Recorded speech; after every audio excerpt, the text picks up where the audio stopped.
Et le blues du businessman que chantait Bernard Tapie. Oui, c'était le temps de Starmania et il aimait le reprendre. Et Tapie, l'homme un peu de tous les talents, hein. On en a beaucoup parlé, on en parle encore, il est là, il est toujours là.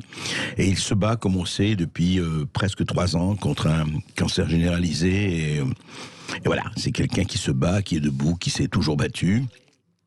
Quelle que soit l'opinion qu'on a de lui, c'est quelqu'un, en tout cas, qui résiste. Mais là, ce qui s'est passé, comme vous le savez, on en a parlé partout, c'est donc à Comble-la-Ville, en Seine-et-Marne.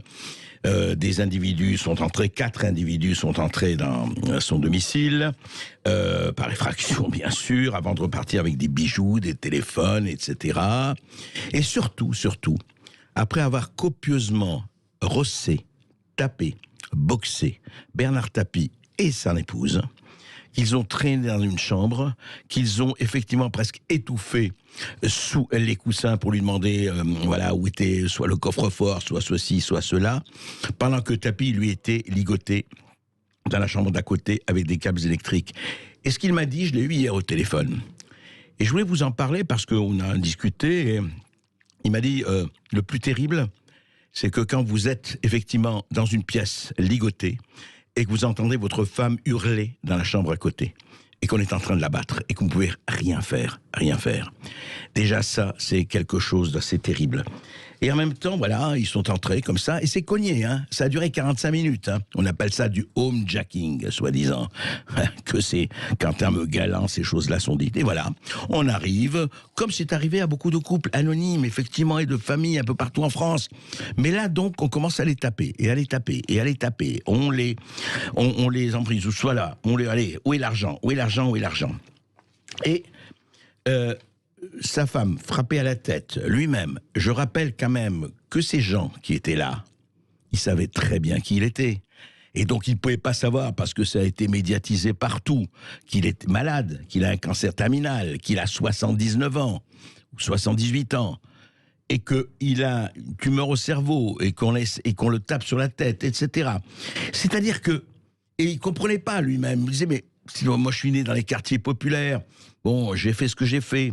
Et puis, il y a eu quelque chose un moment très, très, très, très fort qu'il m'a raconté.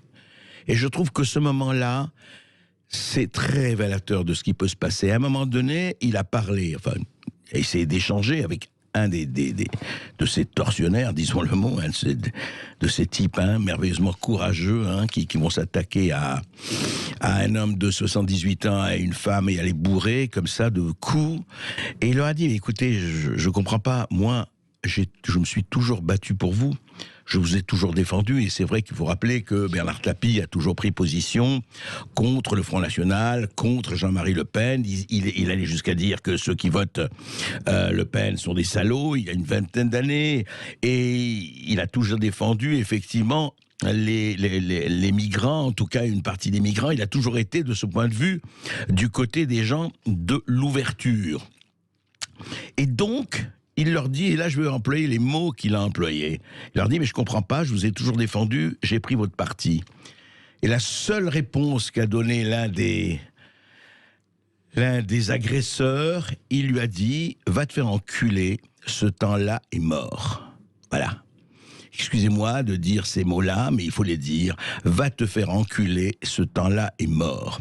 Ça veut dire quoi? Ça veut dire exactement ceci.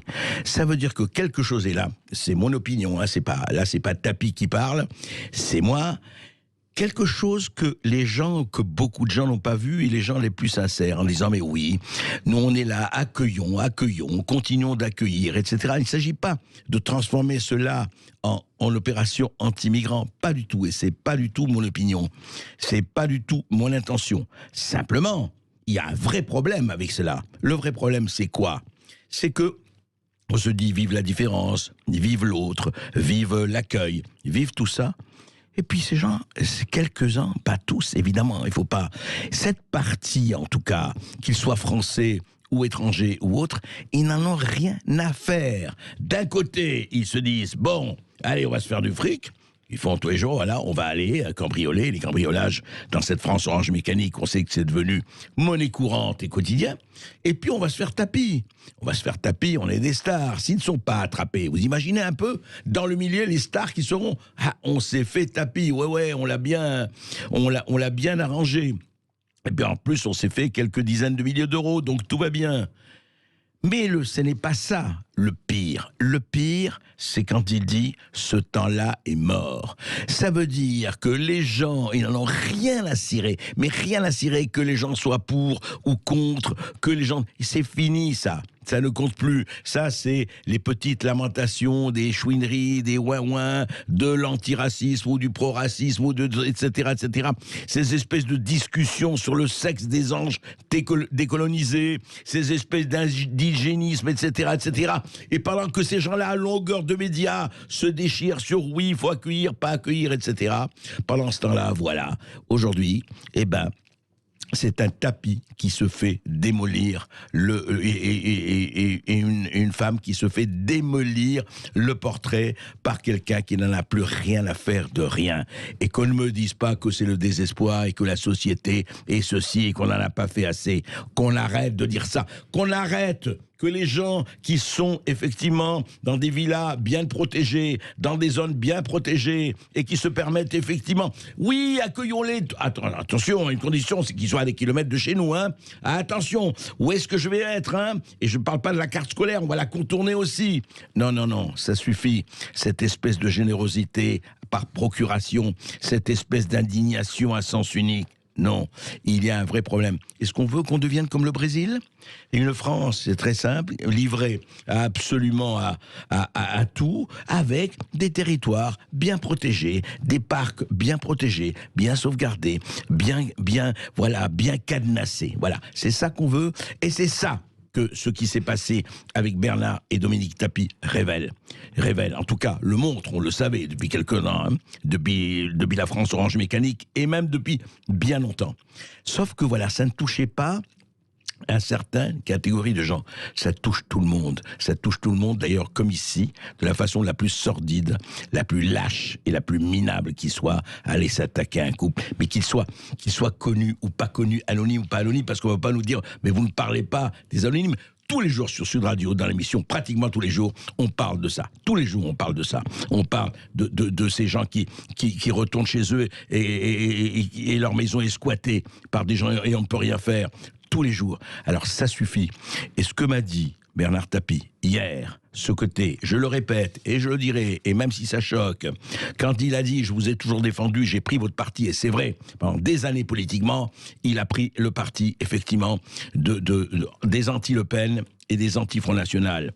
Et que le type lui répond « va te faire enculer », ce temps-là est mort, je le répète, il faut aujourd'hui en tenir compte et savoir ce qu'on va faire par rapport à ça, et en tenir compte et politiquement, et éthiquement, et du point de vue de la volonté. Voilà, va te faire enculer, ce temps-là est mort. Les paroles édifiantes rapportées par André Berkoff que lui a confié Bernard Tapie de ses agresseurs. Ces protégés de l'antiracisme qui se retournent aujourd'hui contre les défenseurs de la cause antiraciste. C'est assez intéressant et vous pouvez réagir évidemment à ce sujet très fort au 0826 300 300.